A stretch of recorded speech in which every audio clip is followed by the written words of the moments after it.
උදේ පාන්දර නැගිටින එක වේදනාවක්. වැඩ කරන්න හිත හදාගන්න එක වේදනාවක්. යට හිතේ කැකෑරෙන දුකක් තියාගෙන මිනිස්සු එක්ක hina වෙලා ගනුදෙනු කරන එක වේදනාවක්. ඒත් මට කියන්න අපි මොනවා කියලා කරන්නද? වේදනයි කියලා අපිට මේක අතාරින්න බෑ. හැබැයි අපි මේ මොන දේ කිව්වත් ඔබට අතාරින්න හිතෙනවා නම් ඔබ අතාරින්න. අරමුණ නෙවේ. ඔබ ඔබේ කම්මැලිකම අතාරින්න, නිදහසට කාරණා අතාරින්න, හරි දේ කරන්න හොඳම වෙලාවක් එනකල් ඉන්න එක අතාරින්න. අමාරු දුෂ්කර දවස් පහු කරනකොට ඔබට හිතෙනවා නම් මේ ලෝකෙ දෙවියෝ නෑ කියලා මතක තියාගන්න. ශිෂ්‍යෝ විභාගෙ ලියද්දි හැම වෙලාවකම ගුරුවරු නිහඬයි. නැගිටින්න, යන්න, ගිහින් මොකක් හරි අලුත් වැඩක් පටන් ගන්න. හිතන්න මේ ලෝකෙ කිසිම කෙනෙක් දුවන්න නැතුව රේස් එකක් දිනලා තියෙනවද? ඔබ ඇප්ලයි කරන්න නැතුව ඔබට ජොබ් එකක් හම්බ වෙයිද? ව්‍යායාම කරන්න නැතුව ඔබේ ඇඟ හදා ගන්න පුළුවන් වෙයිද? ඇයි අලුත් දෙයක් කරන්න නැත්තේ? බයද?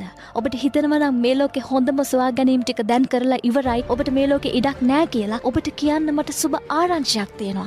මේ ලෝකේ විශිෂ්ටම දේ තාමත් හොයාගෙන නැහැ. මේ ලෝකේ ලස්සන